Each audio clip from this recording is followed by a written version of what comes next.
This is the Simulation Football Minor League Playoffs presented by APM Music live on YouTube.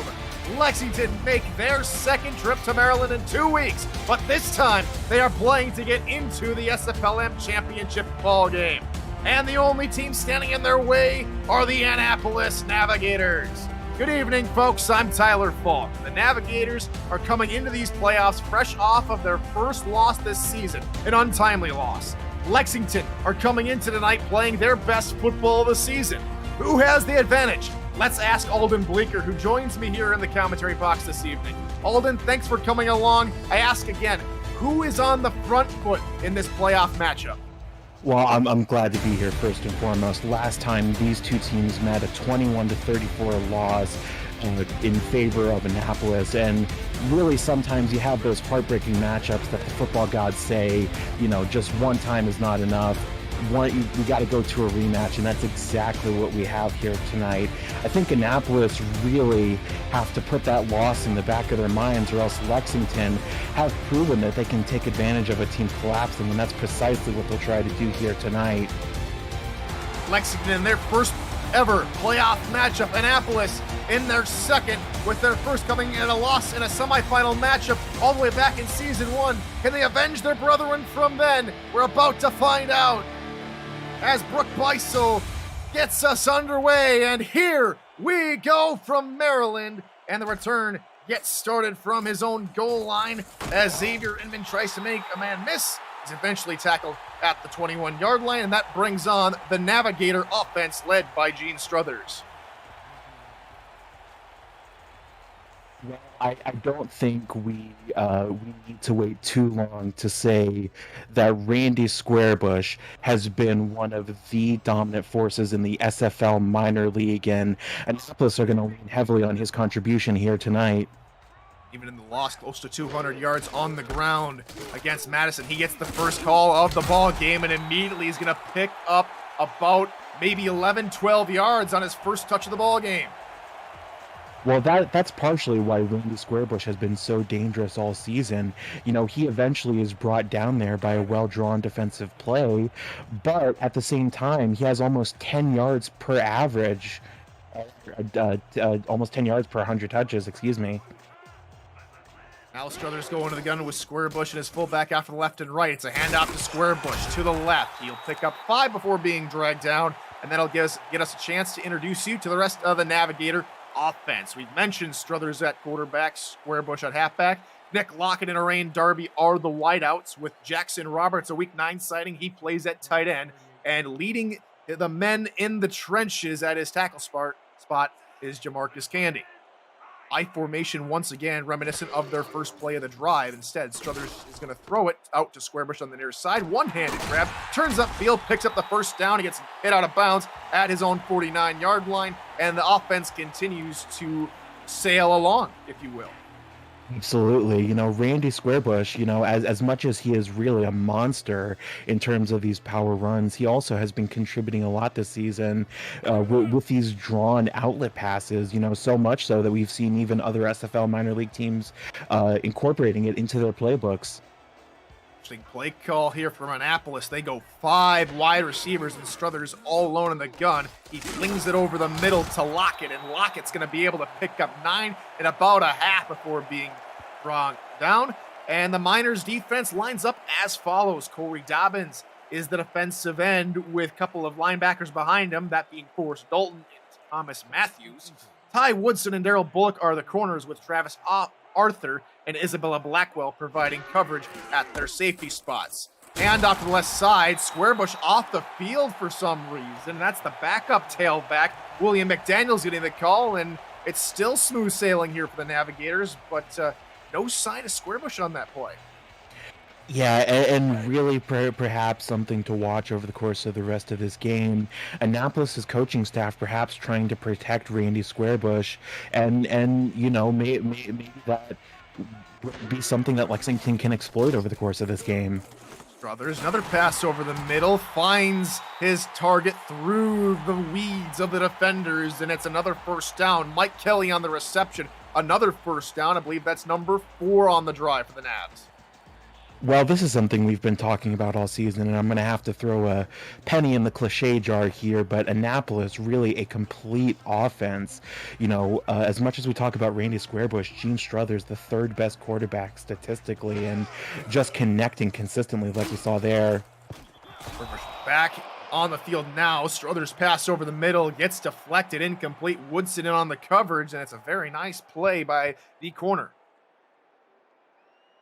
And that is something, again, to Lexington's credit, that they have done very well all season, is just flooding the secondary with men and getting a hand and women and getting a hand on the ball.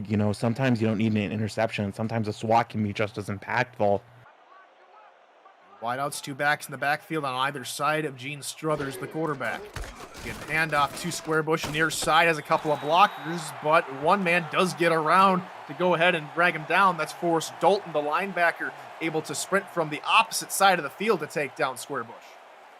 Well, we've really seen two sorts of runs from Randy Squarebush basically all season. Either these runs up the gut where he just runs over the defensive line, or over the outside where he has a bunch of blocks, and that time the blocks just not really opening up the space like they do usually, and that can cause him some problems sometimes.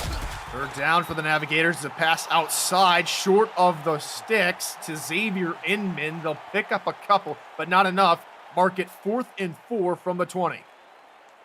Well, this has been a solid stop by Lexington overall. I suspect that we're going to see the kicking team come out here, and holding Annapolis to 3 is arguably the second best outcome to getting a 3 and out. And Martin is the kicker. He's going to attempt a 37-yarder from the left hash. High snaps corralled, spot and kick are up, and it is good. And Annapolis takes an early 3-0 lead here at home with 7:02 left to go here in the first quarter. And if you're new to the SFL, the Simulation Football League combines traditional sports, esports, and a role-playing game into one. Team strategies are being executed in real time by our simulations as real-life players compete on the virtual gridiron. For more information about the SFL, visit our website at simulationfl.net. The SFL, we put the fan in fantasy.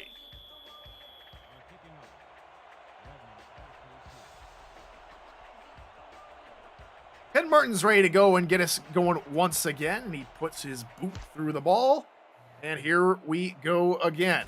Return is going to be started from about the 8-yard line, and taking it up the field is Brian Way, and Way is able to muscle a couple defenders and get a couple extra yards to the 28. And now we'll see Jaleel Usman II lead his offense on the field for Lexington. Well, and Jaleel Usman has been also one of the top 5 quarterbacks in the SFLm.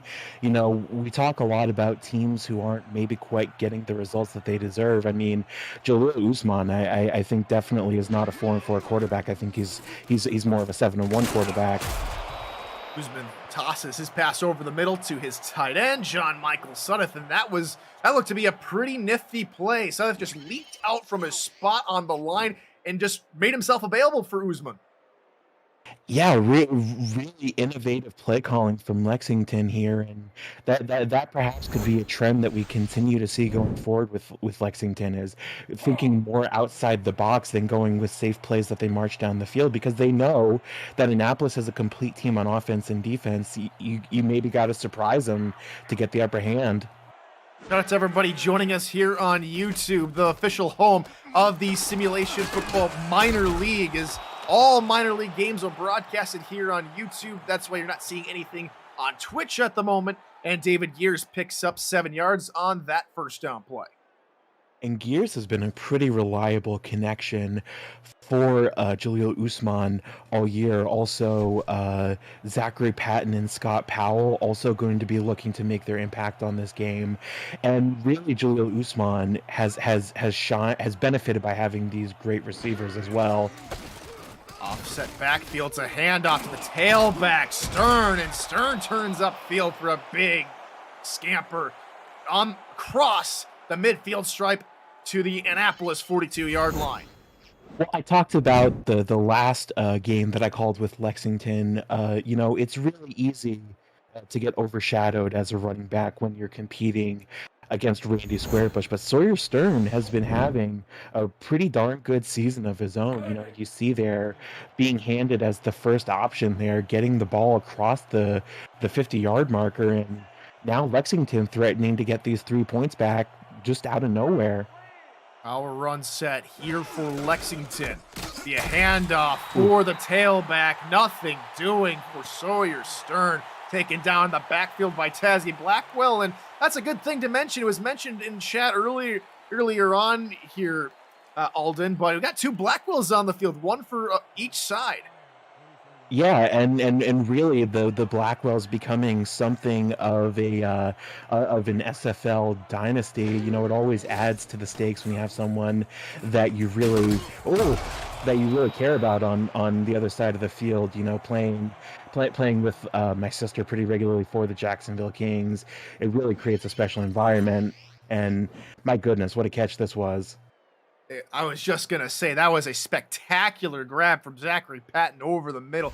Way to stretch out his arm and just almost cherry-picked that one out of the air. Fantastic catch. It goes for a big gain and a first down here for Lexington as they march up back to the line.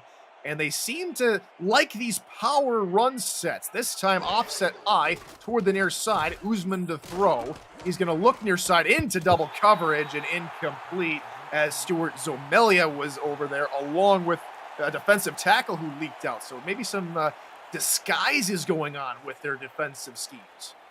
Yeah, lots of stunting and lots of loading up the front being used by Lexington here. I really do think that it makes a lot of sense to protect Jaleel Usman and Sawyer Stern. The one times the ones that they have been struggling have come when they get under pressure. So a good idea to protect them here. Up near side for the tailback. Stern nets positive yardage.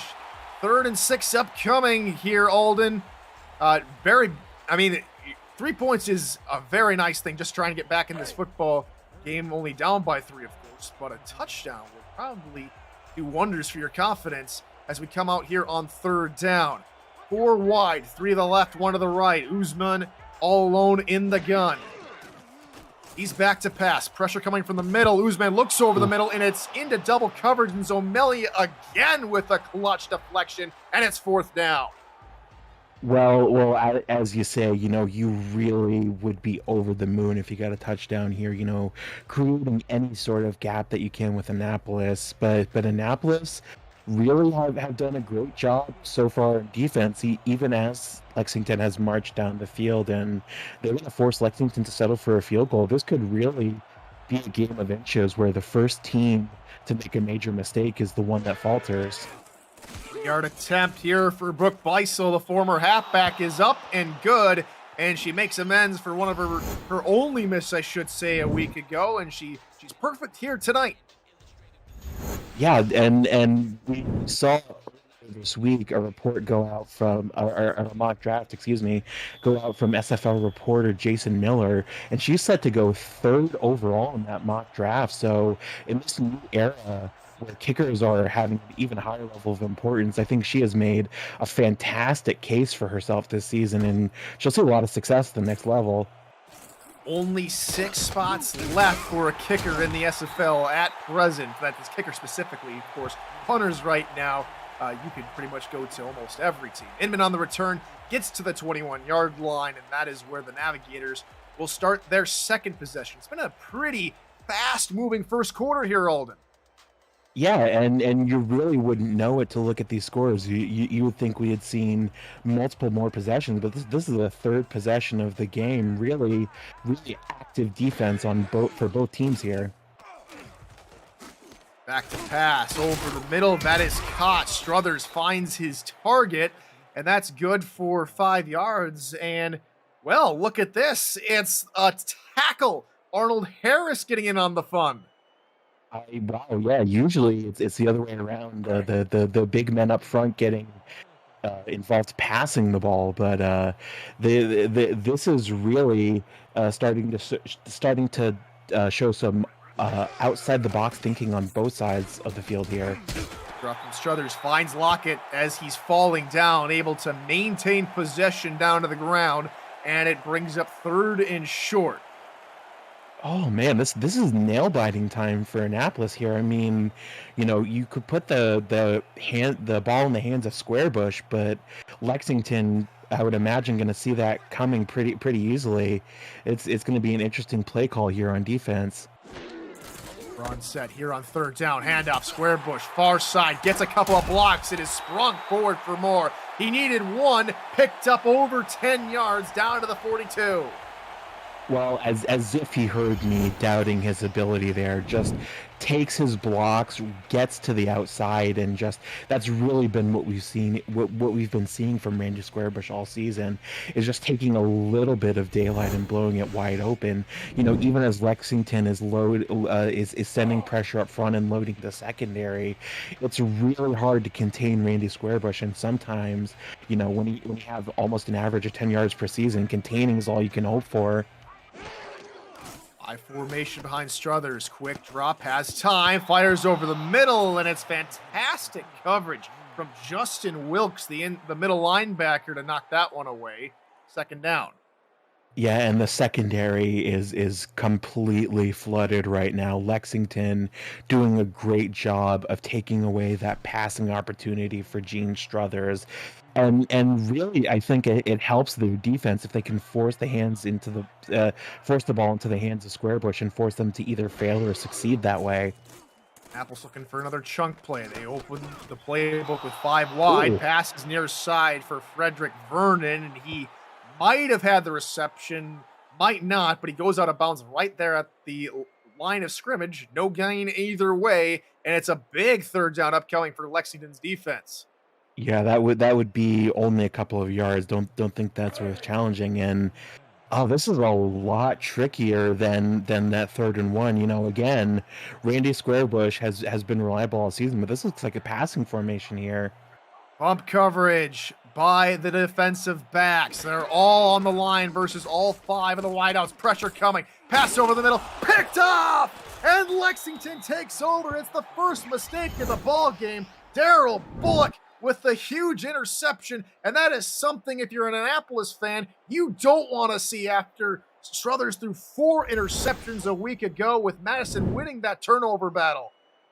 Man, and how about Daryl Bullock chasing that all the way down the field, just only getting a couple glimpses of where Gene Struthers was going to put it, and that turned from what was maybe going to be a special teams play, pinning them deep, into effectively a hand punt. They're in great field position now. It's beautiful field position, a beautiful first play of the drive. Sawyer Stern, they run out of that offset eye again. It gets him another 10 yards. That play is money for him at the moment. Well, Sawyer Stern, man, saw the power run that Randy Squarebush pulled off on 3rd and 1, and he was like, okay, let's take this run game that we've been succeeding with all game and really dial it up. They are protecting him all the way to the outside. They're protecting him down the middle, and he's starting to look, dare I say, he's starting to look a little fired up here.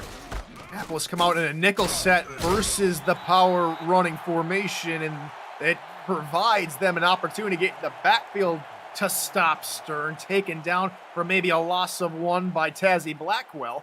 And the Navs defense lines up as follows. Odette Boudreau is a force on the defensive line. She plays defensive tackle. Tazzy Blackwell, Yambambi Adams, and Jared Partich are the linebackers, with King Rashid, Stuart Zomelia at corner, and Gary B. Gond and Derek Meerkat at the safety spots. Usman to run for it for a little bit, picks up the yard lost and a couple more. It'll be 3rd and 9 after he's taken down at the 45. Yeah, and that has really been one of the strong points of the Annapolis defense all season, is really getting the pressure up into the pocket. A good job by Jaleel Usman just to get out of the pocket and avoid contact prior to the line of scrimmage, but he's going to have to sling it here, I would imagine. Strong safety comes all the way up to the line of scrimmage. Deep drop from Usman, looking near side, and it's picked up! Annapolis return the favor. It's a massive interception for Stuart Zomelia. He has been absolutely everywhere here in the first quarter. Yeah, man, and we talked about an athletic, eyeball interception previously for Lexington. You see basically Stuart Zomelia in position there from the beginning, and he just makes the play to get in front of his man, disrupt the passing route, and get to the ball. That was as good of an interception as we saw for Lexington. Here come the Navs on their possession after the interception. Struthers finds Lockett near side, pick of about 3. Lockett, a very reliable option for Gene Struthers, and a lot of successful quarterbacks in the SFLm right now, and that's really the recipe for success as a quarterback at the next level, is having those reliable connections that you have chemistry with. Lockett also showing quite a bit of value to teams here tonight. 5 wideouts, 3 to the left, 2 to the right for Struthers. Pressure coming, able to get away. It's tipped and incomplete. Isabella Blackwell was in on the coverage, and she gets her hand to it and forces 3rd down. Man, and both of these teams are really kind of struggling through the air here. I mean, this is a game that we maybe were not expecting perhaps both teams to plan for the pass, but this is a game that might very well end up being decided on the ground. We'll have to see. Pretty surprised how many 5-wide sets we've seen from Annapolis, given that they have a tremendous running back over the middle for Struthers, and it's incomplete. Pass intended for Mike Kelly, and another 4th down. Yeah, and I correct me if I'm wrong, but I believe we saw 0 touches for Randy Squarebush there. Three passes and 3 passes that picked up a couple yards. This is really something that is maybe going to be a little worrying for Gene Struthers and for Annapolis as this game goes on. They really need to have this where they've been successful all season, is having a very dynamic offense, and they so far have had one of those elements of that dynamic offense limited here. Taylor Benjamin, the punter, he has a pretty nice punt, and Brian Way can't make heads or tails of it. He's halted as soon as he receives the punt at his own 33-yard line. So Lexington and Annapolis both unable to capitalize on turnovers, and your score remains 3-3 at the end of the first quarter. You're watching the Simulation Football Minor League, presented by 8 p.m. Music, right here on YouTube.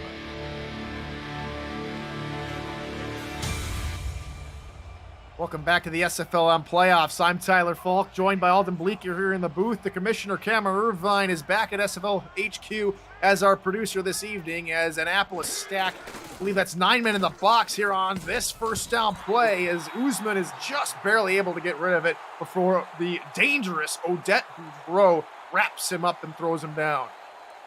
Yeah, as an offensive line player, I'm very tuned into that defensive line, offensive line, sort of back and forth. And man, Odette Boudreau has really been one of the most impressive parts of this Annapolis defense all season. Just all kinds of pressure, getting in the pocket and knocking down quarterbacks. A real menace for quarterbacks at the next level.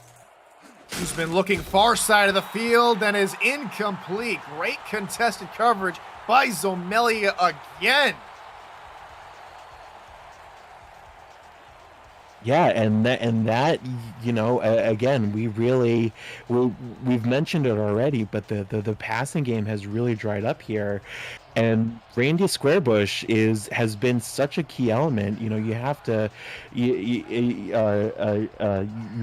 wonder if Lexington maybe are going to have to rely on the running game. Coming up the middle, it's Odette Boudreau. Sorry to cut you off there, Alden, but Odette Boudreau nearly got the sack on 1st down, comes up and makes the sack on 3rd down, and it's a quick 3-and-out for Lexington. Well, we saw the coverage last time, and man, she just explodes off the line. No chance for the offensive line to even get a block on her. My goodness.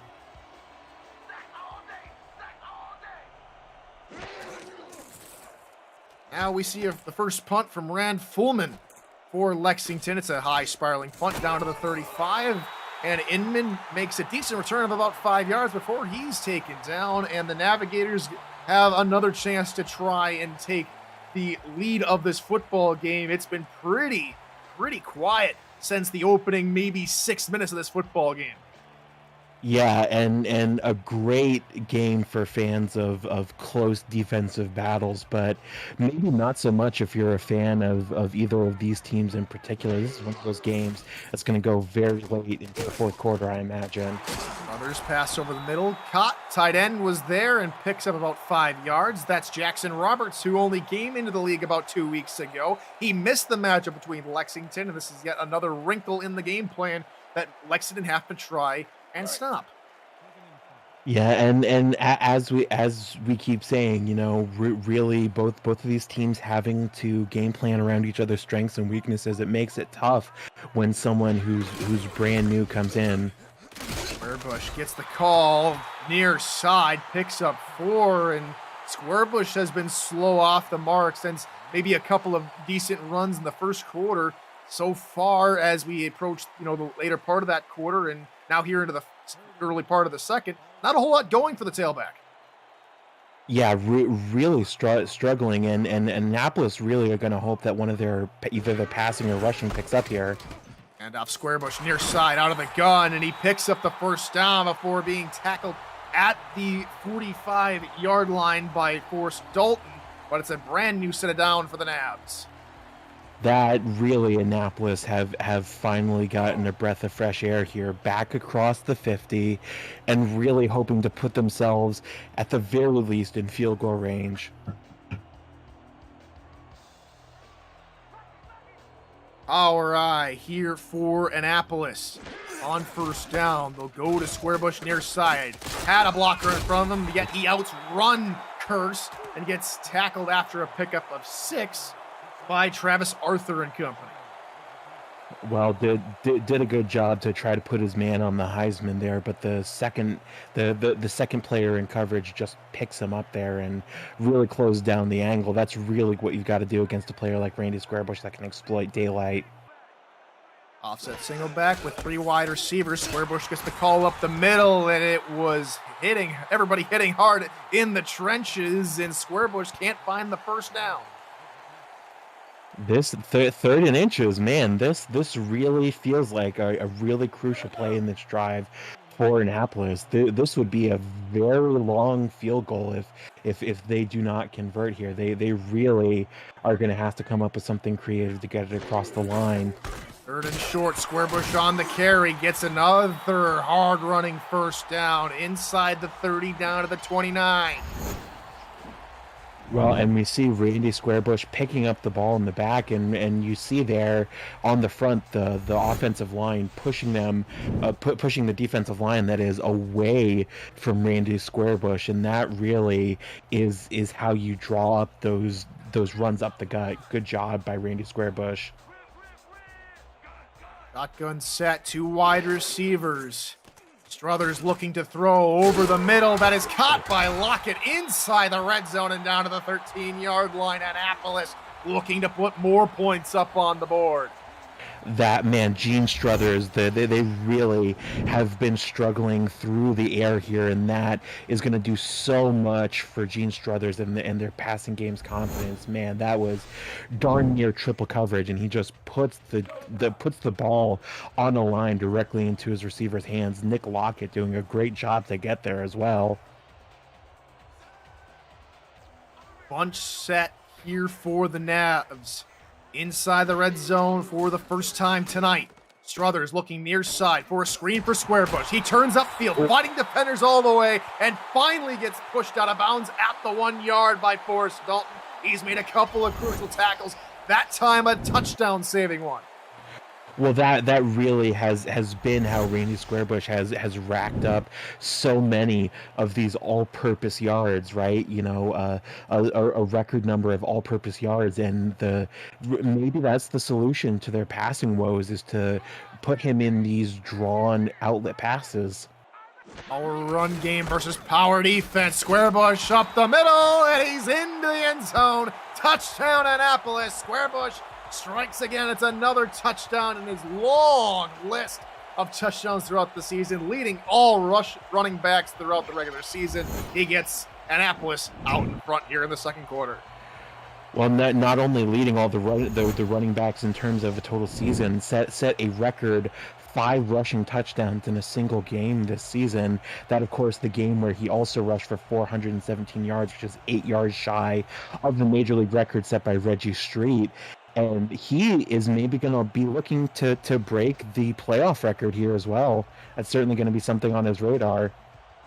Martin on to attempt the extra point. High snap corralled. Kick is up and good. And the Navs take a 10-3 lead with just about halfway left to go here in the second quarter. The time is almost here. The SFL Season 18 Rookie Draft gets underway Thursday, December 30th on SFL Twitch. The full draft order and the length of draft will be released once signings close at 11:59 p.m.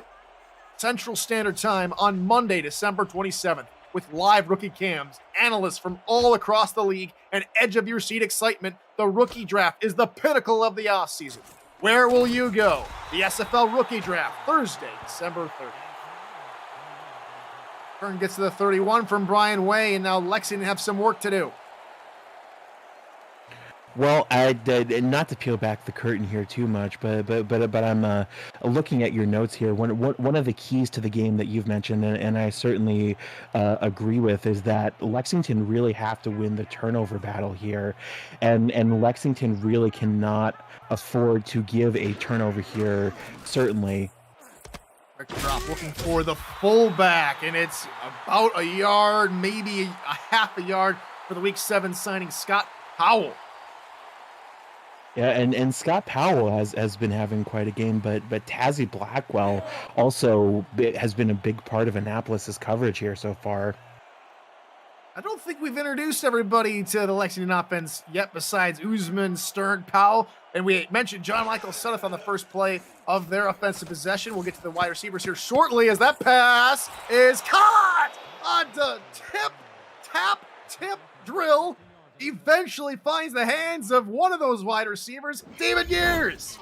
Man, and then just as we talked about avoiding turnovers at the beginning of this game, man, that looked like it was going to be a pick for Annapolis going up in the air, but just Gears reading the play, realizing that he had just enough time to get over there, securing the ball and keeping the ball in his team's hands. That is huge here.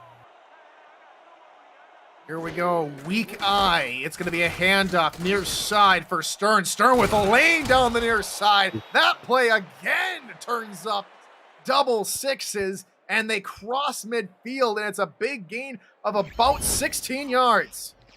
And these have really been the plays that he's been so successful with here, just finding blocks on the outside.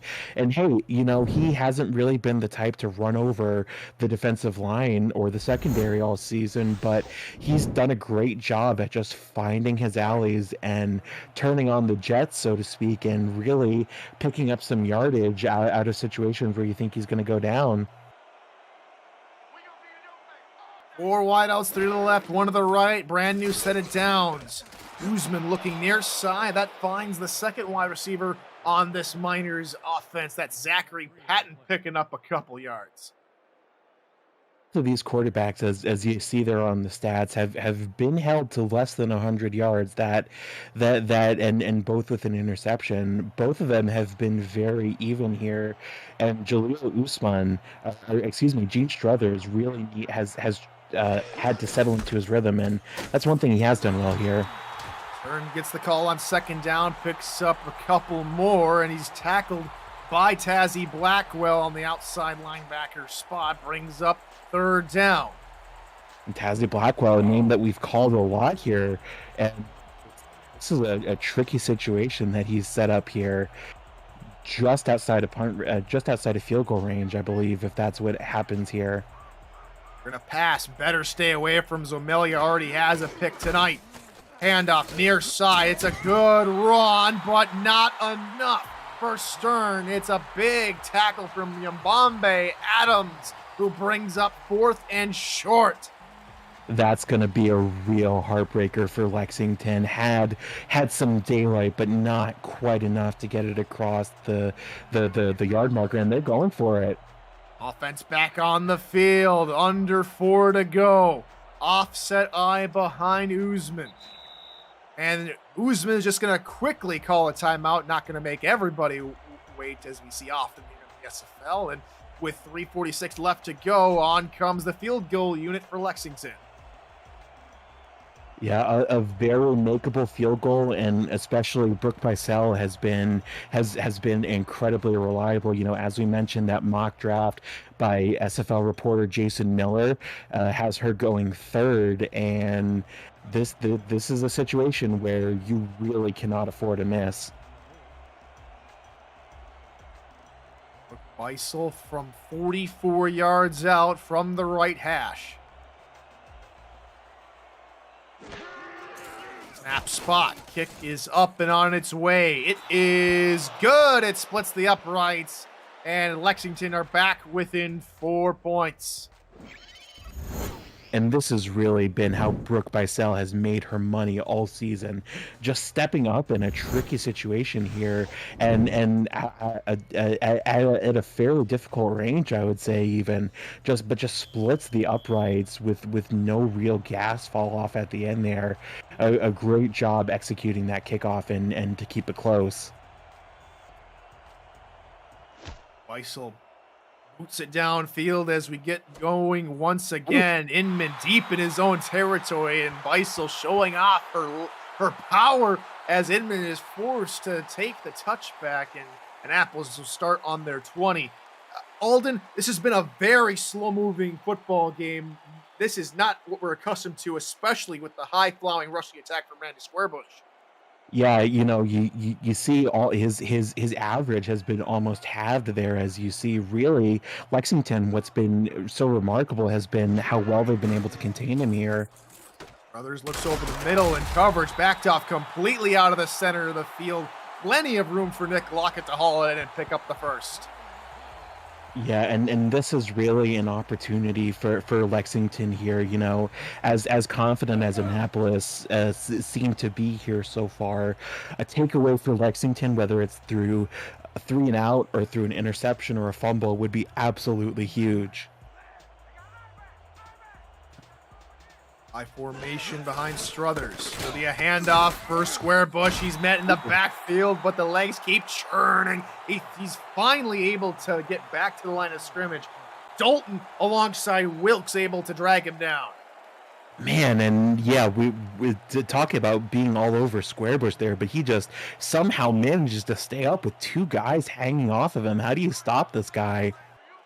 Right now, or at least that play, they did a pretty good job of it. Split backfield, 2 wide out, Struthers to pass, looks for Squarebush on the run. Squarebush picks up 8 yards, and right now, Squarebush is looking to be maybe more of that pass catching back, as the rushing attack has been pretty well contained in comparison how his normal self.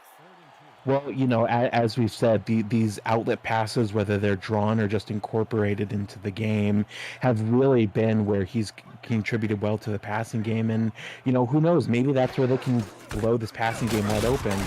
Trap run up the middle. Squarebush Wow. only finds 1, and Wilkes is there to put a stop to the drive.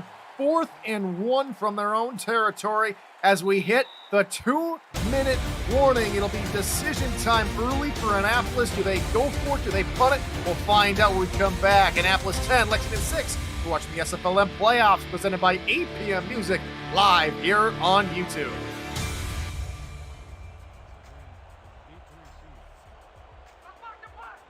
Annapolis will elect to punt this one away. Here as we come out of the 2-minute warning, Tyler Falk alongside Alden Bleeker here in the booth, welcoming you back to Annapolis, Maryland. Brian Way gets his return started from about his 23, is only able to get up to the 26-yard line. Lexington may be handed a gift there by Annapolis if they can convert on this chance. Well, we talked about how Lexington needed any kind of turnover, even if it was a 3 and out, and they got a 3 and out there. To their credit, you know, only have 2 timeouts after the 2-minute warning expired, but this is a very manageable situation to at least get 3 points, if not a touchdown. 9 men in the box. They hand off for Stern, and the Navigators jump on that one for the first time tonight. Yambambe Adams comes up through the middle to drag down Stern for a loss of 1. Yeah, and that really, Bombay Adams came into this league as a week 5 signing. He has really done a fantastic job integrating into this Annapolis defense. Guzman looks to throw over the far side, and in coverage was Stuart Zomelia. Another crucial deflection. You cannot, in this game at the moment, throw in his direction because he has proven that he is a dangerous threat in coverage. Yeah, man, that looked like it was going the other way. I mean, Stuart Zomelia, you can contribute in the secondary by swatting balls. You can contribute by intercepting them, but just putting fear in quarterbacks is another way you can contribute, and that's what he's doing.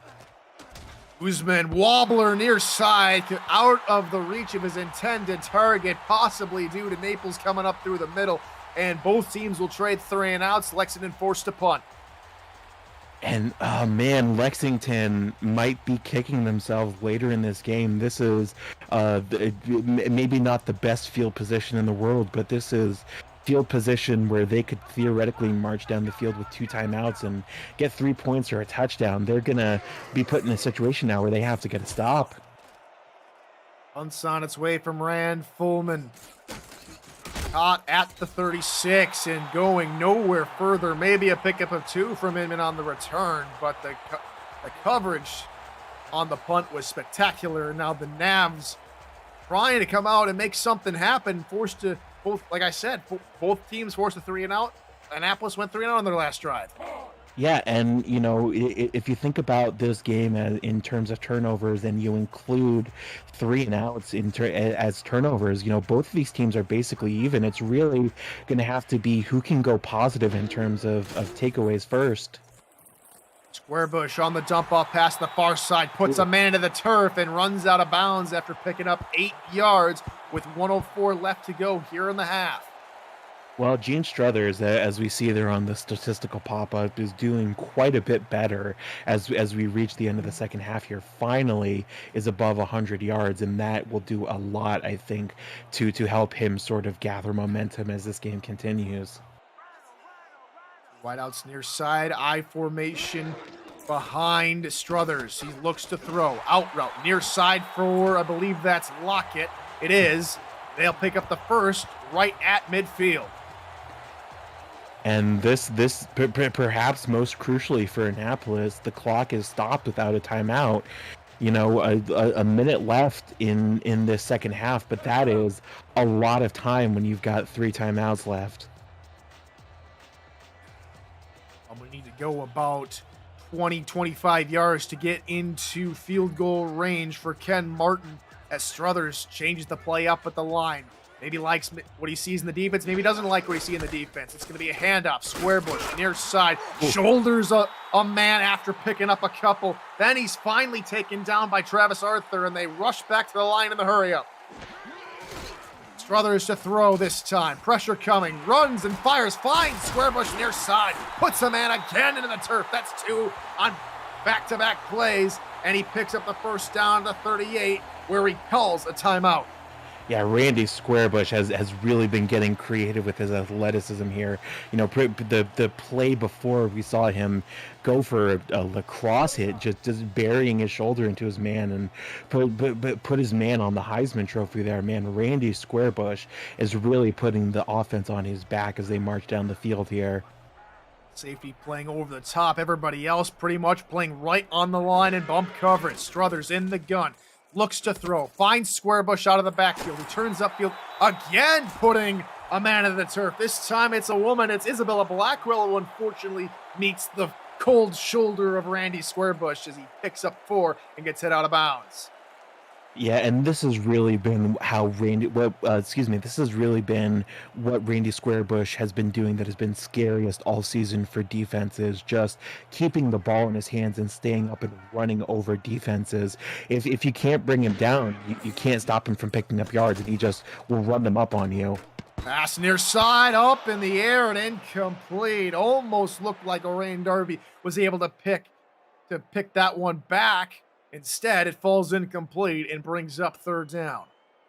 Tricky third down, but Annapolis in fairly comfortable field goal territory. The question here is, we saw Lexington go for a field goal and the hard count trying to get a free down, but we'll have to see if Annapolis maybe try to go for a touchdown with the comfort of this lead.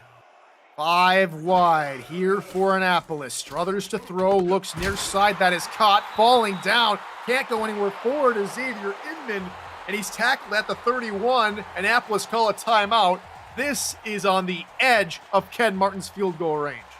Yeah, this is, oh man, this is this is very tricky for Annapolis. Lexington, we've been seeing, have been sending pressure on basically every special teams play, and Lexington is going to get one more chance at the ball with 2 timeouts. That's perhaps the bigger story here. 48-yard attempt for Ken Martin, direct center of the field. Snap, spot kick is up, and it is barely good. What a kick from Ken Martin. Signed him to a professional contract. He puts Annapolis back up by a touchdown. Yeah, man, just barely gets over the bar there at the end, but just barely only counts in horseshoes, hand grenades, and darts. So a great job to put up 3 points for his team there, and an emphatic 3 points, as it now puts them up by a full touchdown. So 13-6, Annapolis with the lead here late in this second quarter. Lexington to receive as they're going to try and make something happen with under 30 seconds to go. Brian Way on the return from the 10 is met by his own man, bounces out to the far side and tried to make something happen, but it's return man and return man special as Xavier Inman brings him down with 17 seconds to go.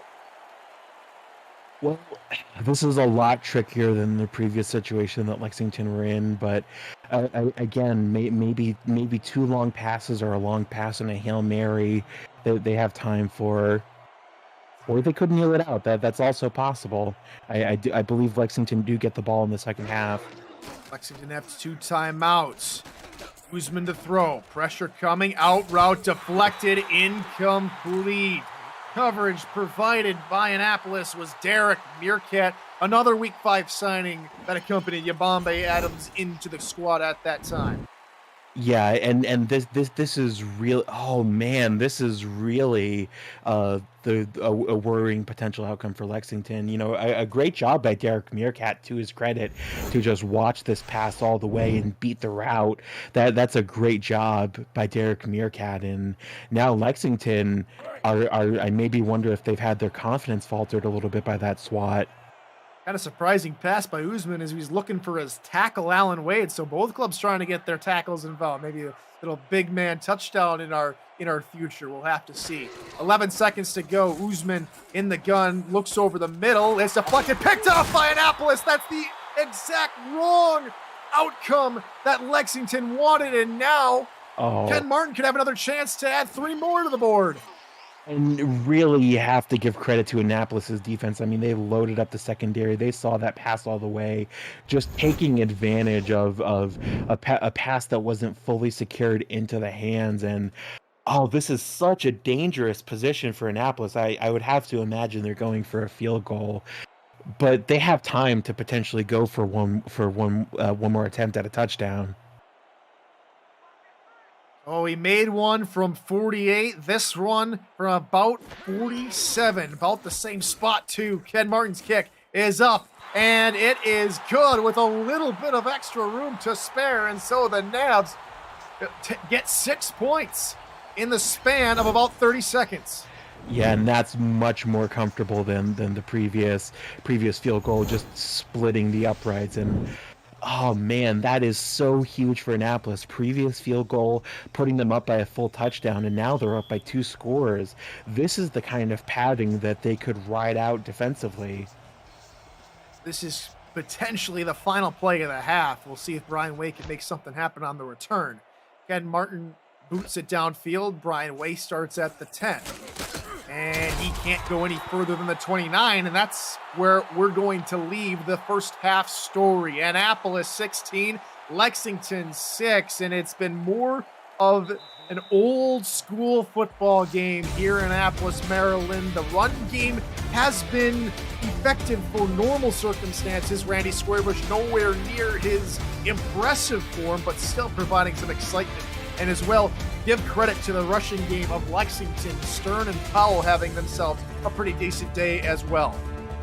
Yeah, and certainly, as we said, really the thing that's been most remarkable for Lexington is how well they've been able to hold Randy Squarebush back from, typically the dominant displays that we've gotten used to from him.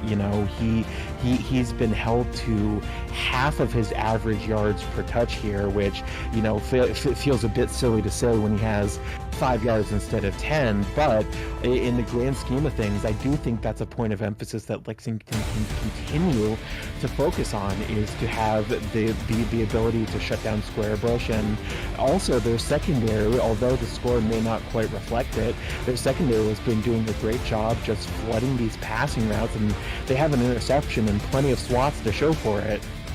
I think the key thing to go off here, Alden, is this game looked to be more of a seesaw, teeter-totter battle where, up until that Squarebush touchdown, it looked to be more like each team was, feeling each other out like a heavyweight boxing matchup. Both teams, echoing each other. Lexington picked off Struthers, and then Annapolis returned the favor. So it's been a story of, momentum. And now with Annapolis, especially off of the last turnover, getting 2 field goals, they put themselves up by 10 points. And I love Ethan Kai's message, especially the head coach over at Lexington. He says they're a second half team. Remember, Alden, this team was down by, I think, 17 points at the end of the first half in their game in week 8. There was a couple touchdowns scored in Lexington to make it a ball game late, but it just wasn't enough. Is this the night they can make something happen? Well, I think it's certainly possible. Annapolis have a comfortable lead, and really where they shine is getting comfortable leads and making it very difficult or impossible for the other team to come back. And Lexington have really done a great job of preventing them from truly running it up like they would like to. And being a second half team starts with keeping it close, and that is what they have done a fantastic job of doing here so far. They get the ball to start the second half as Ken Martin gets us going once again for Annapolis, Maryland. Welcome back to SFLm playoff action. Brian Way on the return from near his own 10-yard line. Makes a couple of men miss. Weaves his way through traffic and is taken down at the 29-yard line, and that's where Lexington start their first second half possession.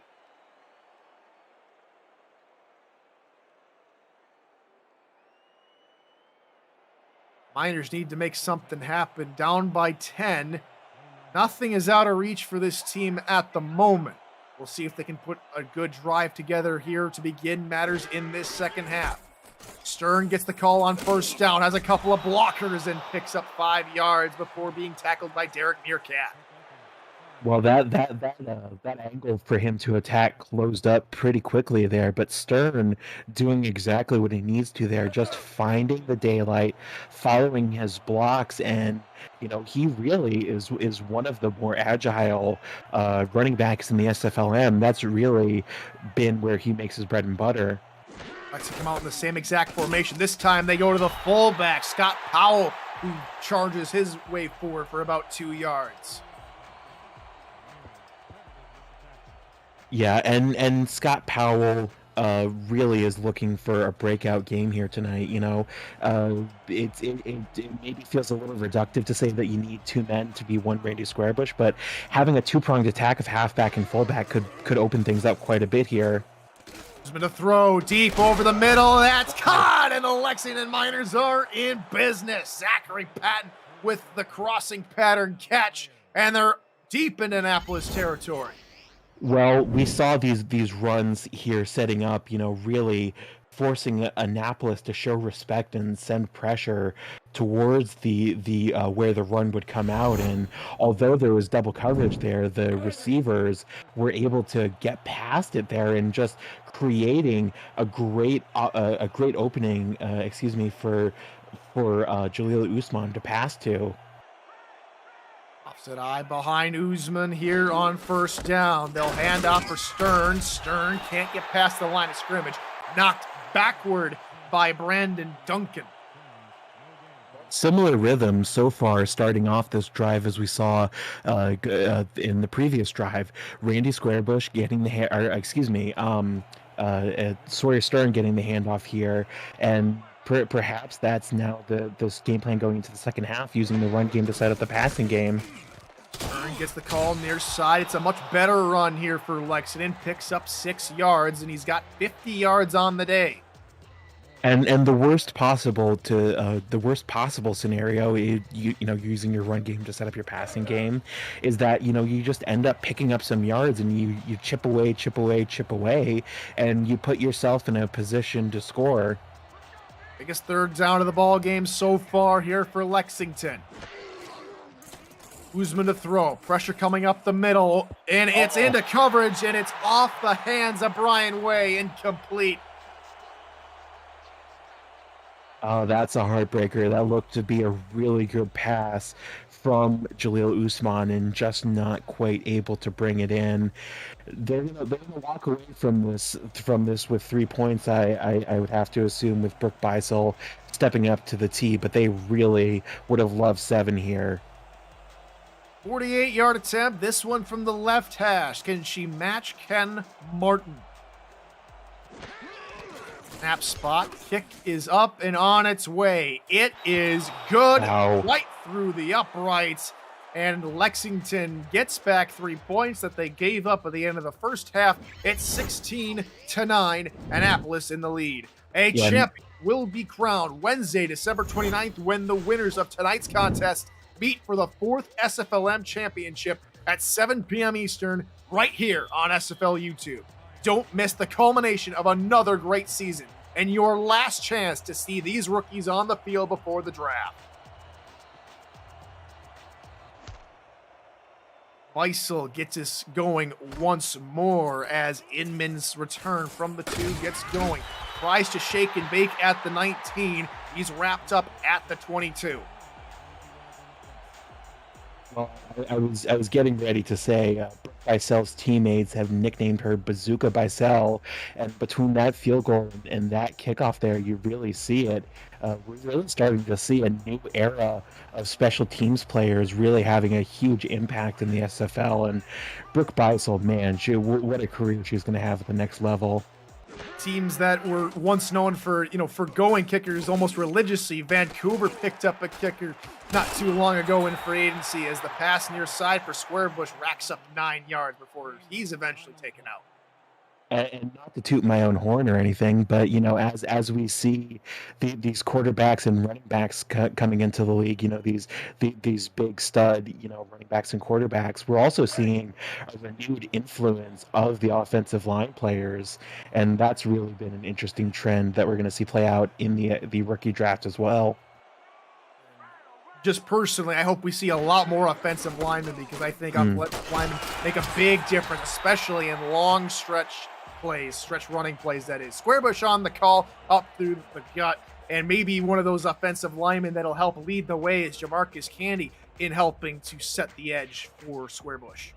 Yeah, and really, being an offensive line player is really one of those team play positions. You don't get your number called very often, but watch him as he continues to play and how he sets up angles for his teammates and sets up space. Pass far side, incomplete. Ty Woodson got his hand on it, but it'll all go for naught as one of the Miners jumped offside. And we get to hear from R62 for the first time tonight. Indeed, it is offside on number 78. That's Corey Dobbins, the defensive end. But for the most part here, Alden, it's been a pretty well-disciplined ballgame. Yeah, first penalty of the ball game, and really, I think it says a lot to about the temerity and the skill of both of these teams that they haven't had to resort to dirty play. You know, all this coverage and all these heavy hits have all been completely clean, and I think really that's part of why it's been such a strong defensive battle.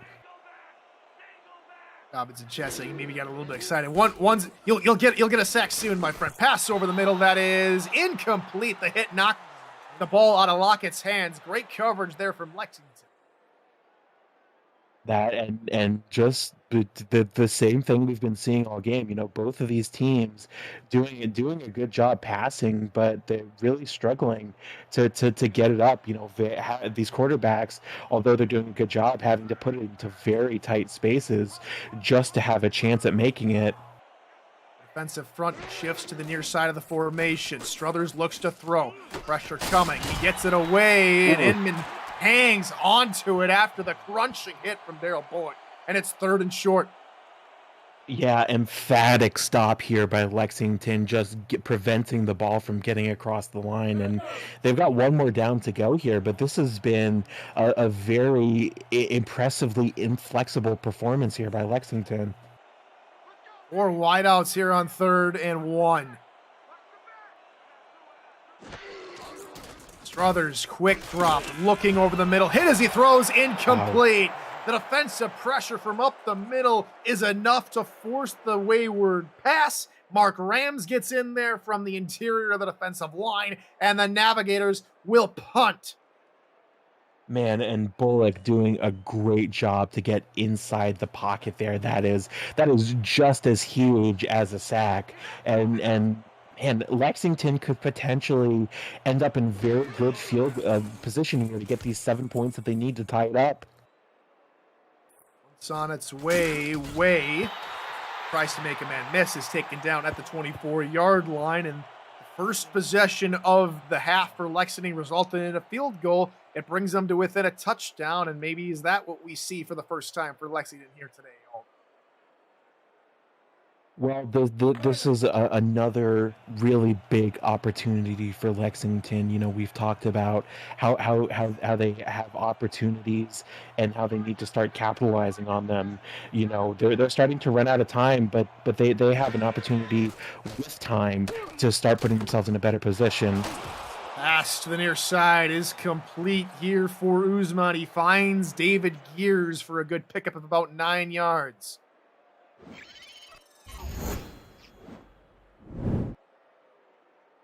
And Stuart Zamilia, man, I was about to ask who got that tackle. Stuart Zamilia has had a huge impact on defense, you know, with the interception and the swats, but just rushing up to the receiver there to get the tackle. My goodness. And for Stern, far side, pickup of about 7-8 yards. It's another big run here for Lexington. And they're not really changing up a whole lot. Stern getting a lot of attention here in this semifinal. Well, in the grand scheme of things, you know, they've done a fairly good job getting down the field. You know, Sawyer Stern, that's at least the second time we've seen him pick up a big conversion there, you know, with the yardage plus. So, you know, Stern maybe could become a very reliable option as this game continues. Coverage backs off, maybe 8-10 yards off the line of scrimmage. Uzman to throws near side. That's Stern out of the backfield, picks up 1 before he's taken down by Gary Degon.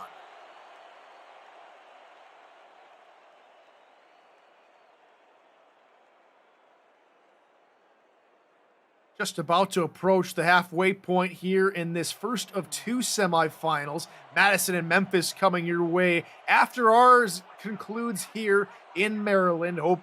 I hope that you all will stick around to watch that one to see who meets the winner in the championship. Uzman in trouble, just has to fire this one to the sideline. And it brings up 3rd down here for the Miners. Well, certainly one of Julia Usman's intangibles all season has been his ability, his smarts, his ability to avoid making silly decisions that cost his team yards. But Memphis, yours and my alumnus in that game, Tyler, that'll be exciting to see. Absolutely. And give credit again back to Usman, not trying to force anything. And again, trying to get back in the turnover battle. Usman looks to throw, pressure coming, incomplete. Oh my goodness. Odette Boudreau looked like a freight train coming up the middle of that line. Yeah, and oh man, her speed has really been the thing that she has been able to use all night long. Just it's impossible to block someone if you can't outspeed them. I mean, by the time the offensive line has been able to react to her, she's already inside the pocket. That's insane. I'm going to try and compare her to somebody, and I think that she might have the potential to be the next Dan Tritz. If you want to remember back a season or two ago, Dan Tritz comes out from, I believe, Madison, gets onto Mexico City, becomes the rookie defensive player of the year. If Boudreau can keep that up, what she has done here tonight and throughout her entire career in the minor league, she is going to be a force to be reckoned with at the next level. She helped set up the Navigators on their next offensive possession here at the 27. 3 wide receivers, 2 to the right, 1 to the left for Struthers. He's back to pass, looks over the middle on the little drag route. That is caught for a gain of about 4 yards for Orain Darby. And we take a look again at the QB comparison. Struthers has the advantages in the yards and, of course, with having 1 less interception, but both quarterbacks are still showing donuts up on their stats lines with no touchdowns. Same formation here for Annapolis as they try and break down this defense. Struthers looks over the middle, picked off! How did he get that football? Travis Arthur, that was a complete 50-50 ball, and Travis Arthur picks it off for Lexington. And man, that is really the visual antonym of what we've been seeing, with these passes, quarterbacks just having to thread it into the tightest possible spaces. And there you see the exact opposite. The pass that looks like it's going to find a tight space instead finds its way into the hands of the defensive player. That is an incredible field position for Lexington to pick this ball back up. What can Lexington do with it is the biggest question. Handoff, Stern, far side, running through his offensive line, has a hole to run through down the far side, gets out of another tackle, and is down to the 21-yard line. A huge run for Sawyer Stern. Wow, and you think Lexington are fired up after getting the ball back here? Oh my goodness, Sawyer Stern just explodes to the outside with really only the blocks at the top of the play to speak of, and he just absolutely he is halfway down the field. I mean, they were in a good field position to start with. Now they're in the red zone almost. Deep pass, looking for it all. What a diving catch! Touchdown Lexington, and they're an extra point from tying up this football game. Wow, just when you thought this game could not possibly get closer, Lexington doing what they need to for themselves, getting the ball back, and oh my goodness, how that boggles the mind, the sheer athleticism to lay out like that for the pass. Oh my goodness. Shades of Art Vandelay from season 1 when the Navs were playing Ottawa. This is ominously familiar for the Navigators. Lexington looking to tie up the football game. Brooke Beisel on to attempt the extra point. Snap spot kick is up, and we are tied at 16 with 4:23 left to go in the third. Tyler, I have goosebumps. This is real. This is spooky. I mean, you mentioned at the top of the broadcast how Lexington really were coming into this game looking for their rematch, and they are taking it to Annapolis here in this third quarter.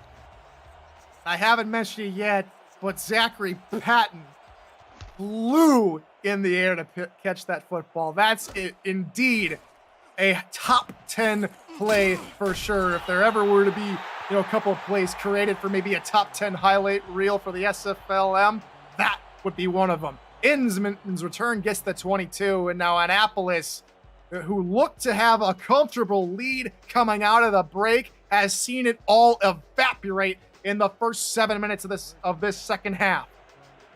Yeah, and Annapolis not just seeing Ghosts of Football past in terms of this being a rematch, but Ghosts of Football past in terms of Lexington upsetting Madison previously to get here. Out route far side with plenty of room to work. Strucks out a one, and then all of a sudden suddenly steps out of bounds. He looked like he could have gone for a while. That's the tight end, Lorenzo Pirelli. Yeah, and Lexington may be feeling like giant killers right now, and rightfully so to some degree.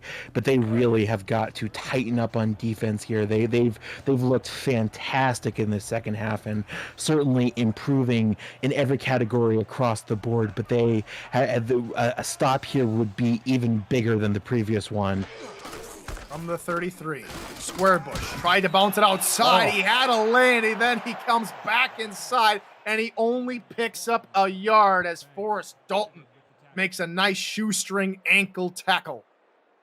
Wow, and how uncharacteristic is that of Squarebush? Just has really not had running plays like that where he just struggles to find any space like that all season.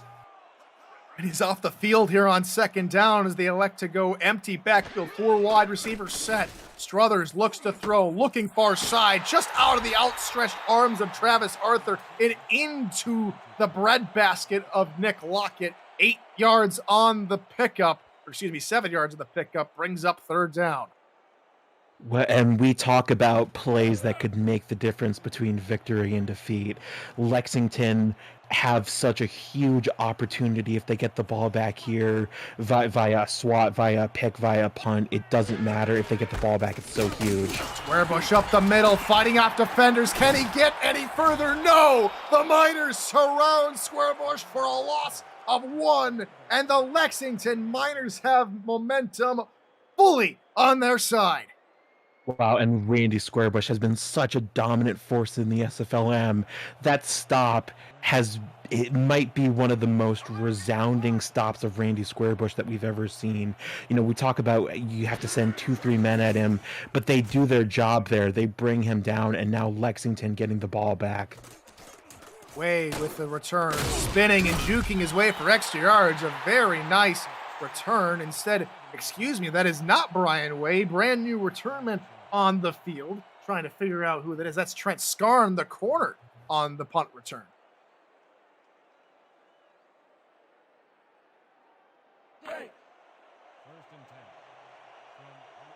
Lexington start this drive from the 26-yard line. 16 apiece your score with just over 2 minutes to go here in the third quarter.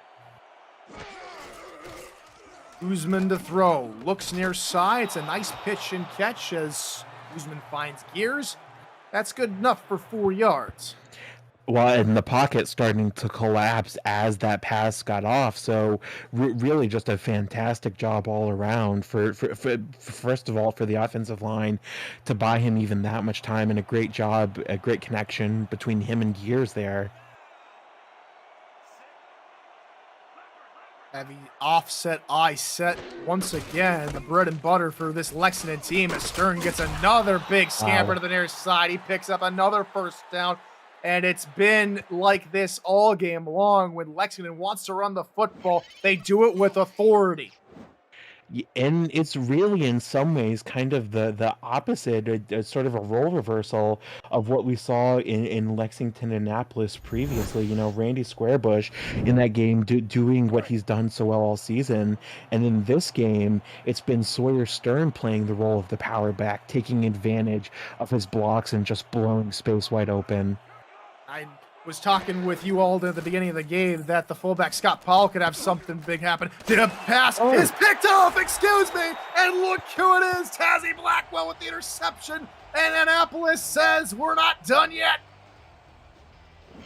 Well, I feel like I'm going to have to throw another penny in the cliche jar, but man, this is just a study of parallels here.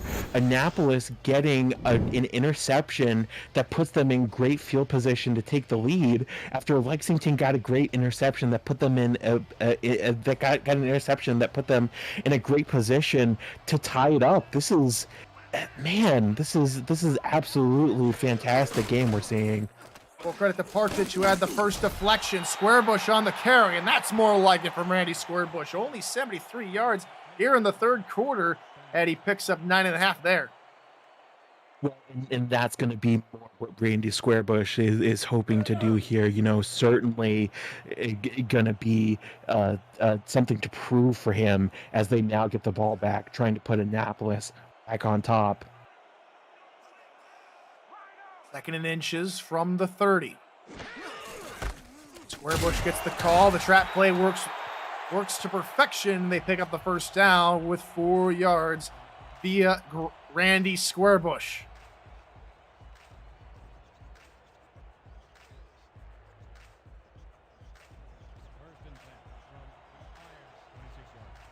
Brand new set of downs here for Annapolis. 2 wide receivers toward the near side. Struthers to throw. Does look for the near side. Finds Lockett, who gets out of 1 tackle, but is finally stapled to the turf by...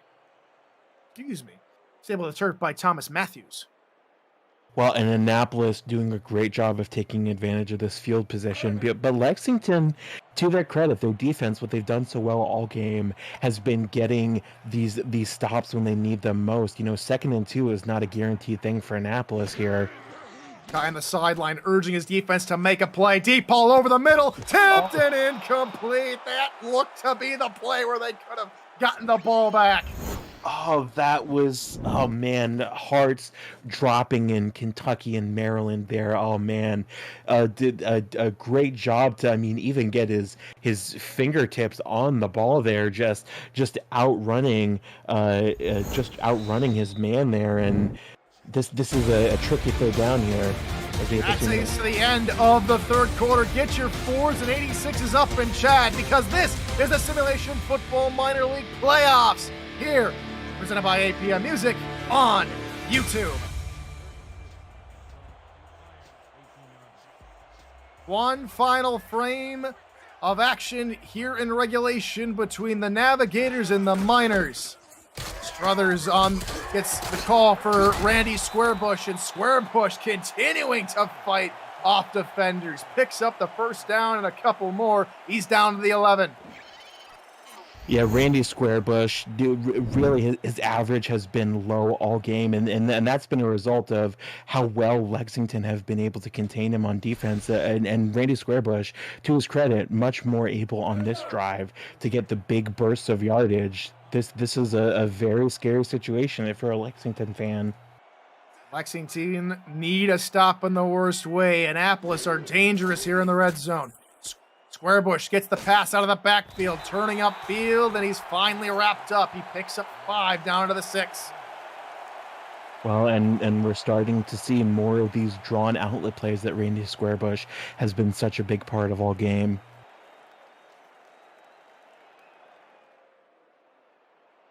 2nd and 5 from the 6-yard line, deep in the red zone. Struthers go into the gun with Squarebush off to his right, along with 3 wide receivers split off in that direction.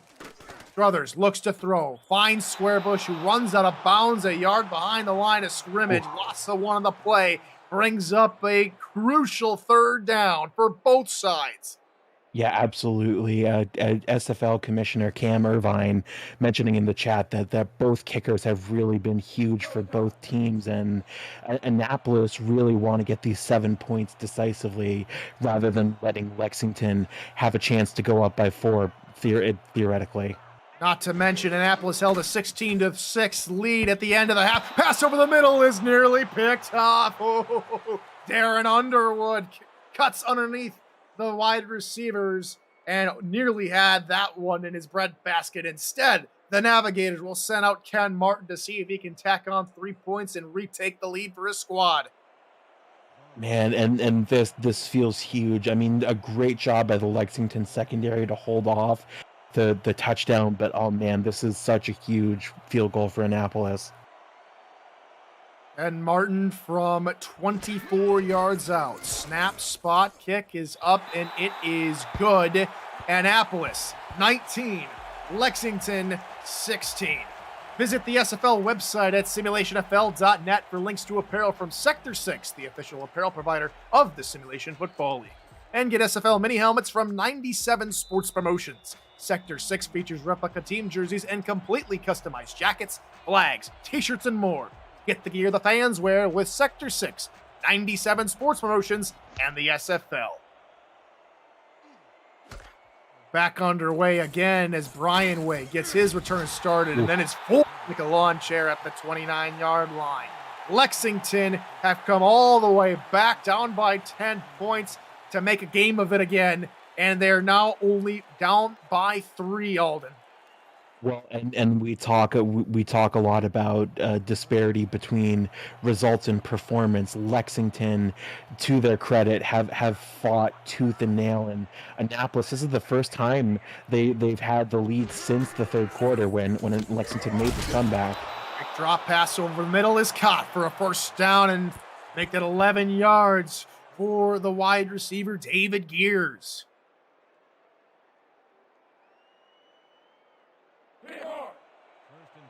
Just joining us, you've missed a pretty impressive football game. The Lexington Miners, down by 10 at the end of the half, have stormed back into this one. 19-16 your score. Annapolis just knocked home 3 points. Usman has to run upfield. Odette Boudreau tackles him, but it tackles him in front of the line of scrimmage, so credit Usman with a gain of a yard. But Odette Boudreau, oh my goodness, is she a speedster? Yeah, absolutely. You know, you see defensive line players who can bowl over the offense, and defensive line players who just have the speed to blow past them. Odette Boudreau has both, and that is really a terrifying prospect if you're an offensive line player. Pass again.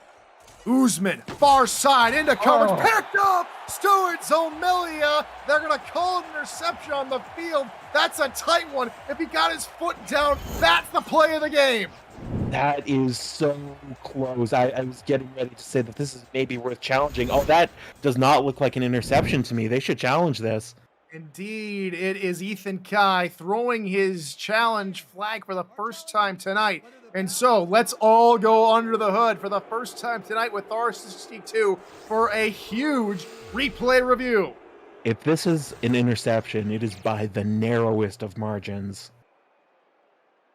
And Jackson eagerly awaiting the reaction from his sideline for Annapolis. Let's get the call from R62. After review, the pass has been ruled incomplete. The catch was made out of bounds. Incomplete is the ruling after the review, and so Lexington will keep possession. That would have been some pick for Zomelia, who already has won tonight and has played excellently today. Yeah, and Stuart Zomelia certainly making the case to SFL owners if he's not already on their boards. I mean, just the fact that was potentially an interception of that caliber says a lot about how well he's been playing, I think. Play action, Usman over the middle. That is caught. No, incomplete. It looked like Patton was able to haul it in, but the hit from King Rashid jars the ball free, and it's fourth down. Oh man, and that looked like that pass was gonna work that time. That's more or less the same pass that we saw on the previous drive, just down the middle instead of to the sidelines. And oh man, it's unfortunate that Lexington had to use their challenge last down, because that also looked very close to me. And with the defense that Lexington has assembled here tonight, I have no qualms with them punting it away with 8 minutes and 30 plus seconds left to go here in regulation. Inman can't find any running room beyond the 29-yard line, and now here come the Navigators. Field goal last time out. Squarebush been held under 100 rushing yards, and if I were to do some quick maths in my head, he's been held under 200 all-purpose yards today, which is another key to victory here for Lexington. They've kept Squarebush pretty much in check all day. Yeah, and really that's going to be the key to success for Lexington on this drive, is continuing to average down his yards per attempt. Struthers to throw. Over the middle, deflected and incomplete. Great coverage by Forrest Dalton, able to get his hand up from his linebacking spot and knock it away.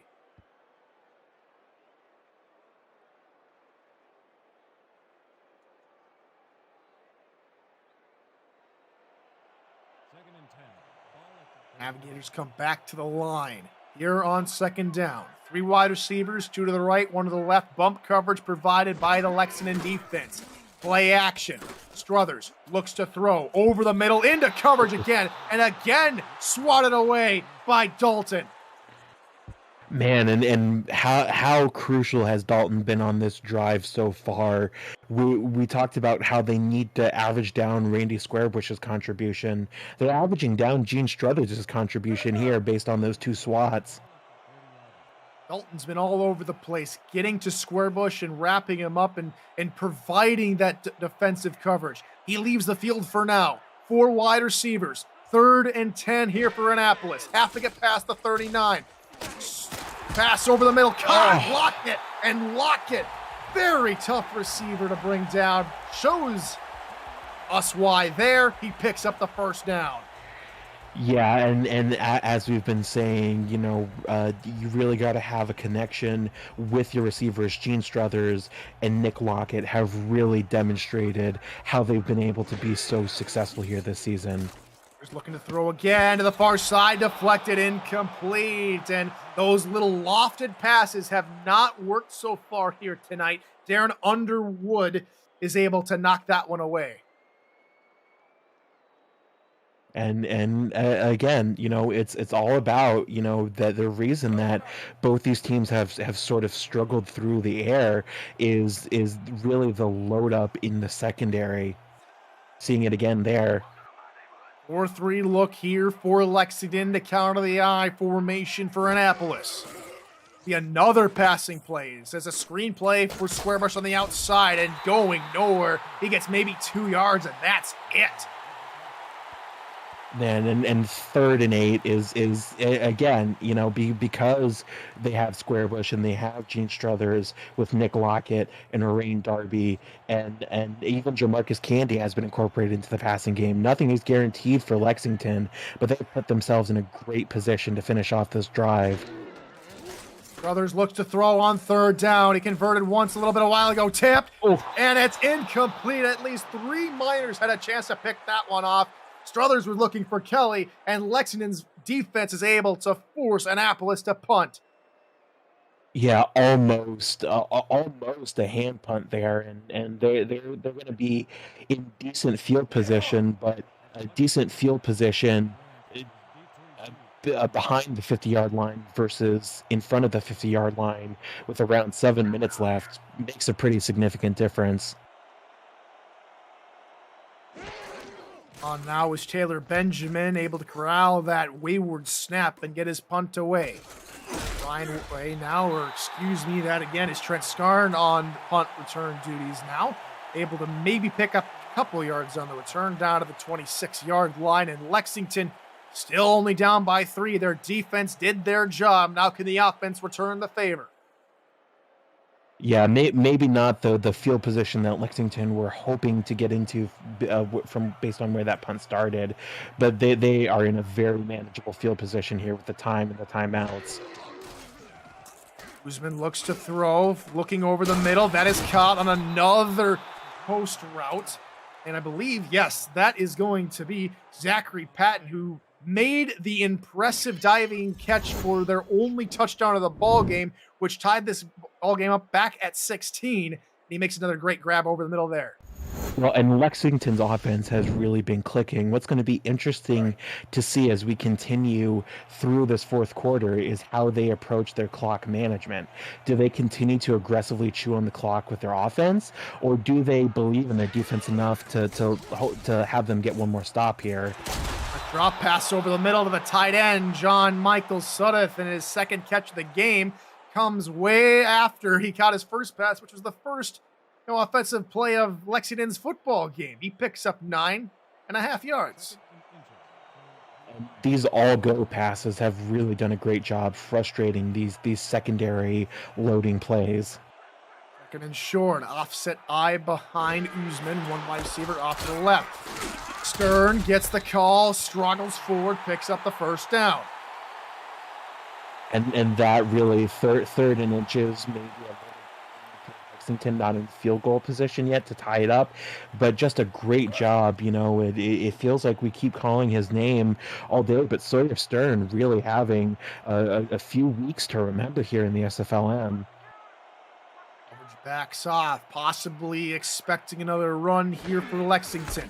Indeed they will. Stern up the middle, gets a couple of key blocks again for Scott Powell. Now, way back on their previous drive, I was mentioning that these run plays, especially the outside run plays, would not be possible without a fantastic fullback, and they have one in Scott Powell. Yeah, really, the two-pronged attack, like we said, offering them so many more options and just a strong, solid offensive line in front to open up these angles. Outside, Powell again another block, and it gets them another first down just outside the 30. And you see the results of that two-pronged attack. Now, Lexington are marching down the field deep into Annapolis territory, and they really have their pick of strategy as far as clock management goes. As we said, they can either chew on the clock or hope for one more defensive stop. And it looks like they may be going for more of an in-between. Oh, big run from Powell up the middle. His biggest run yet. And that's a very nice run. You mentioned two-prong attack. Scott Powell, ladies and gentlemen. Yeah, and my goodness, Scott Powell just attacking up the middle, as we've talked about, basically all game. Sawyer Stern, a very agile, adds a lot of agility to your run, but there you see Scott Powell just adding the power and just a 1-2 punch for this Lexington offense. Dave Burr throwing some possible shade at Annapolis. This is working swimmingly, he says. Not that time, as Stern is tackled in the backfield for a loss of 2. Jared Partich in on the stop.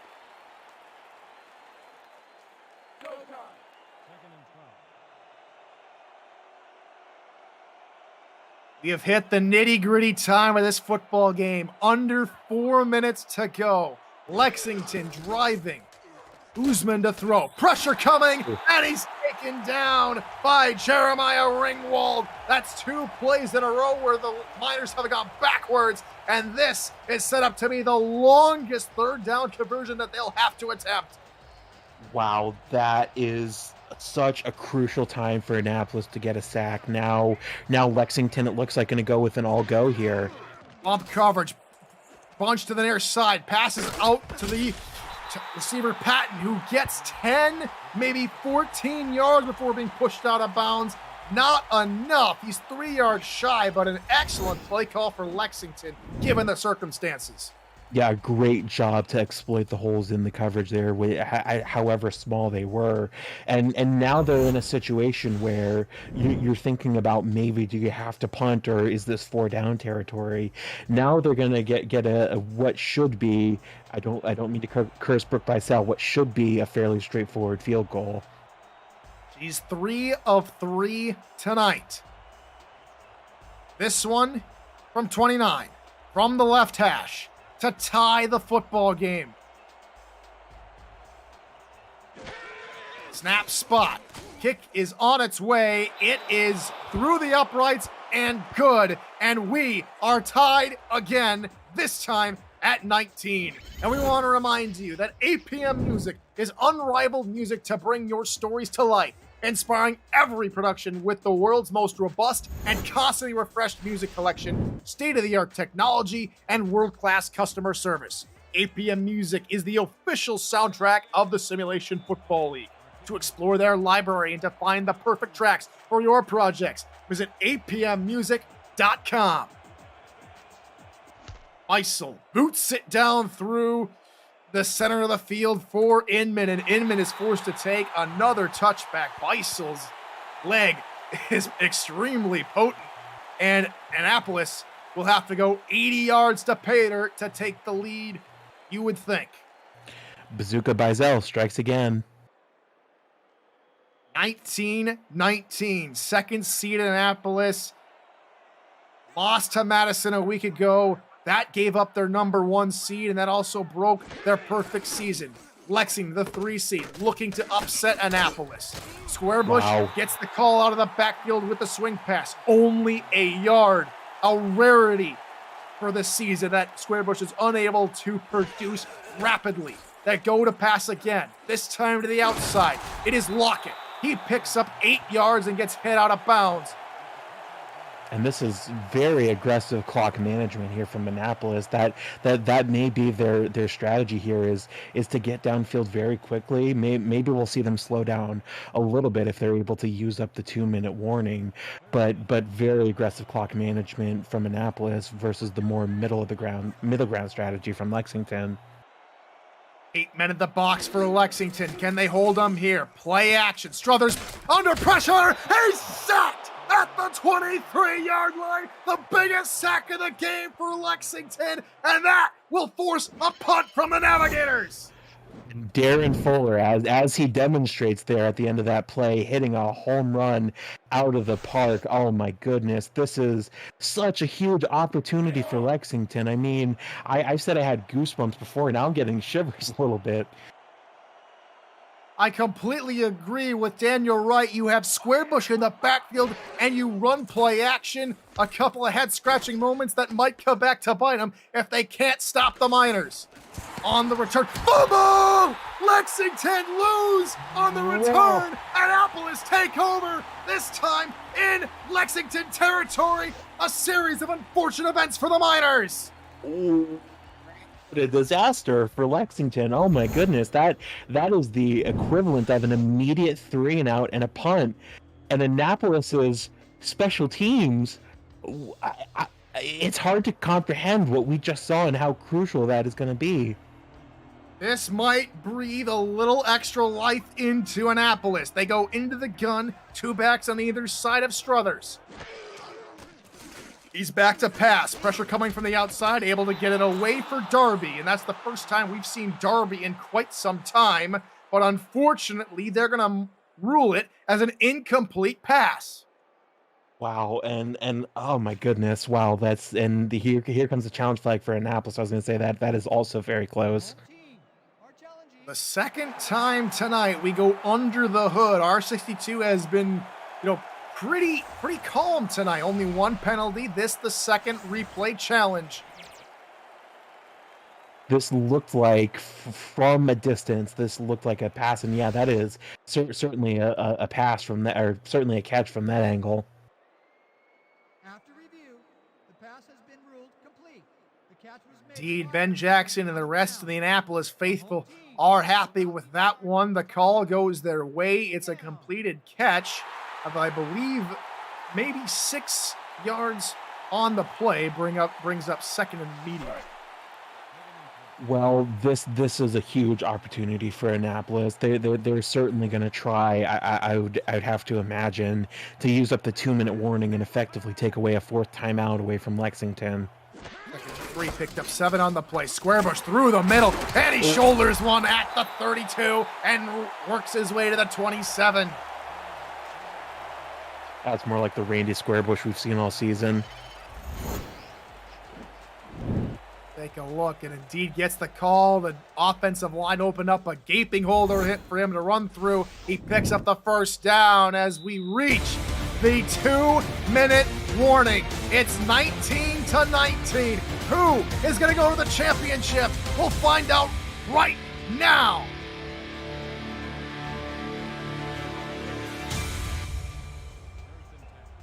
Lexington have gotten some huge stops, but we keep saying it, but this would be the biggest stop of the game. Every stop is the biggest game from Lexington from here on. Squarebush on the call to the outside. He's taken down by Dalton. Who would it be other than Dalton, who's played a fantastic game today against Randy Squarebush? You have to have someone almost spying him, and looks like that's the game plan for Dalton. Yeah, the running back spy is certainly exceedingly rare at both levels of the league, but Randy Squarebush, that perhaps is what we're going to see in his future, just attempting to slow him down. 6 blitz coming, and Darby is able to catch that football. The diving defender nearly got a fingertip on it, but now Annapolis are set up in the red zone at the 12. Minute 26 left to go. Lexington call a timeout. And this is going to be clock management. You know, I forget who said it in chat, but this is really going to be a game that comes down to who has the ball last, who has the final possession, and are they able to close it out or get their final point. Bush on the carry. Dalton again with the stop. Only a gain of a yard for Squarebush. They call their second timeout. Well, and Dalton has really had a fantastic game, as we say, you know, really been assigned to slow down Randy Squarebush and succeeded at that. He's also gotten his hands on a few balls as well, so really demonstrating his versatility for Lexington. Bunch 3 wide receivers to the top of your screen. 2nd and 9 from the 11. Struthers looks to throw into the back of the end zone. That's caught! Nick Lockett! Touchdown Annapolis. They take the lead with 1:18 left to go in regulation.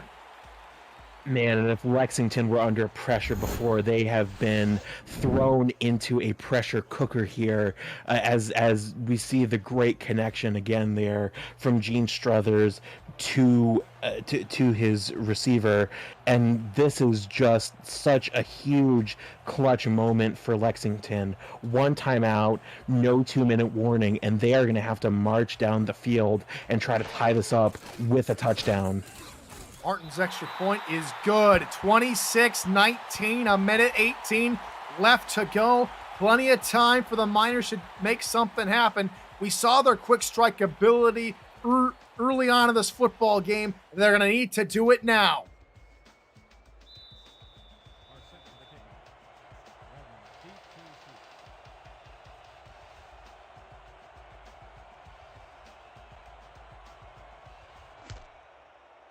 Ken Martin gets us underway again. Brian Way on the return. Tries to angle to the near side. He's tackled down by Tim Carroll at the 32. So it is 68 yards to hit the end zone for Lexington. They only have 1 timeout and 1 minute, 15 seconds on the clock.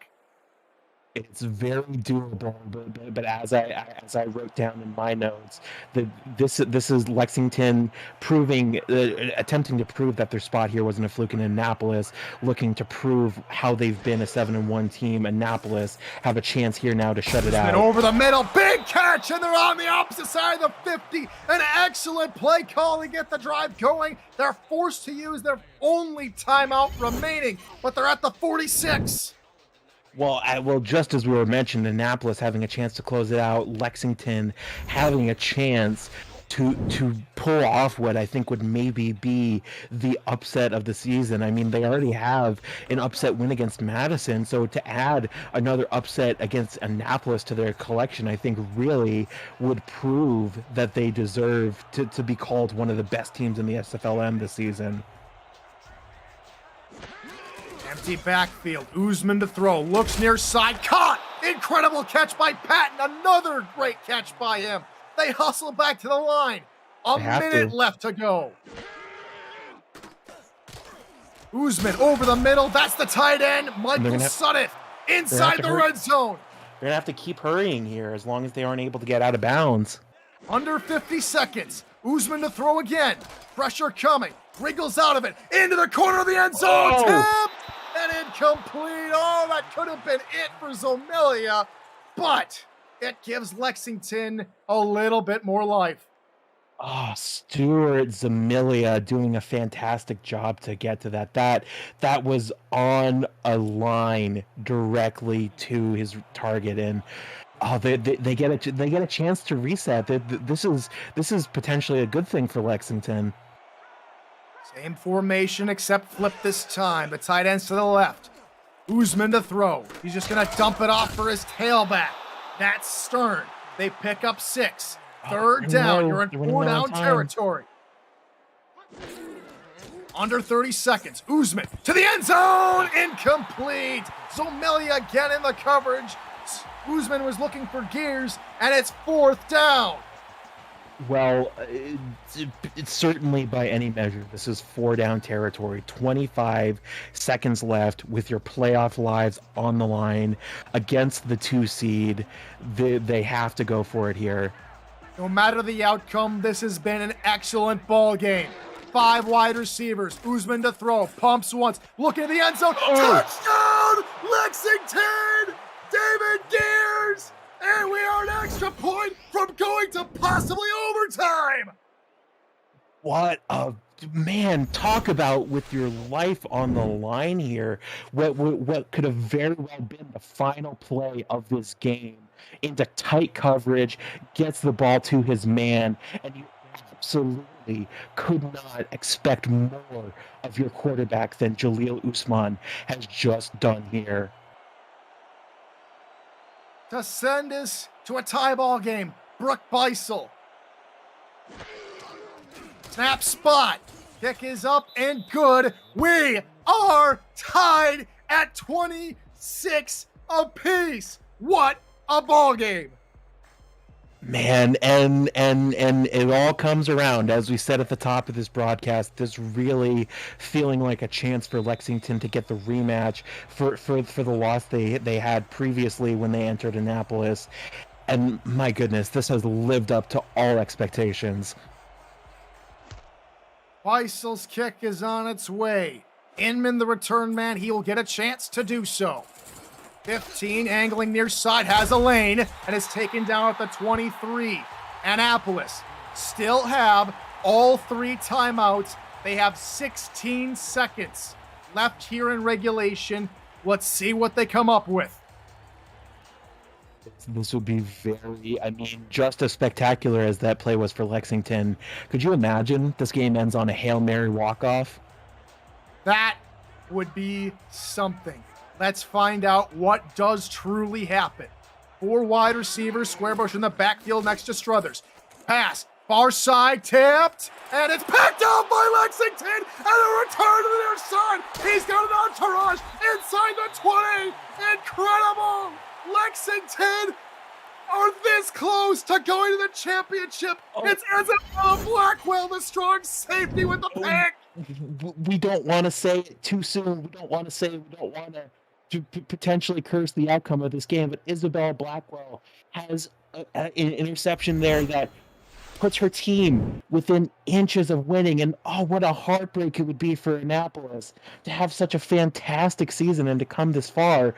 But what an outstanding performance as a dark horse it would be for Lexington to put up these 3 points and give Annapolis one last play at a Hail Mary between them and their spot in the finals. This is for the championship. To get to the dance, snap spot. Brooke Beisel's kick is up and good! Lexington take the lead for the first time in the ball game, and it's with 2 seconds left on the clock. This is truly an outstanding game, and I've been privileged to call some exceptional games this season. This has taken the cake, a game worthy of a playoff rematch for Lexington. Bazooka Beisel is going to fire another kickoff to the end zone. Inman's going to return it. He isn't going to take a knee. This is it. This is for the ball game. He's taken down, and that's it. Lexington take down Annapolis. They are going to the SFLm championship. Oh, well, let's collectively catch our breaths here. What an absolutely electric finish to this game. Blackwell getting a pickoff that, as emphatic of an interception as it was to end this game, could have just as well been a pick 6. What a game. I'm nearly speechless, but holy cow. Lexington down 16-6 coming out of half. Ties up the ball game not once, not twice, but 3 times, and then a crucial interception by Isabella Blackwell and ensuing return sends Lexington to the SFLm championship. Plays were made on both sides of the ball. You saw Patton's incredible catch over the middle. You saw on the opposite side, colleague Tazzy Blackwell with the interception. Squarebush, the story of the football game, the story of the season, held in check by Lexington. I don't have the exact numbers on me, but Randy Squarebush, I think, was held under 200 all-purpose yards tonight, and that is a massive, massive reason why Lexington won this football game. Lexington came into this game as the dark horse, and I don't think you can call them the dark horse going into the finals. As crazy as it is to say about a team that finished with a 500 record, you know, they gave themselves a chance to win this game. They contained Randy Squarebush, they contained Gene Struthers. Both teams, to their credit, doing a good job of limiting the passing options, and that created the opportunity, even with turnovers, even with what looked like a disastrous turnover on a punt return, creating the opportunity for them to get back in this game and creating an opportunity for Blackwell to get that interception that put this game on ice. And so Annapolis go tumbling out of the regular season and the playoffs. They cannot get past the semifinal, unfortunately, for the second time in their franchise history. Brooke Beisel boots home the game-winning field goal to seal it here for the Miners. They will face the winner of Madison and Memphis. Game coming up right after ours. We hope you don't miss it. The player of this semifinal is none other than Zachary Patton with the incredible touchdown grab. For Cameron Irvine, Alden Bleeker, I've been Tyler Falk. I have to have it lie down because that was a spectacular ball game. We'll see you later tonight for Madison, Memphis. And until then, good morning, good afternoon, and good night, ladies and gentlemen.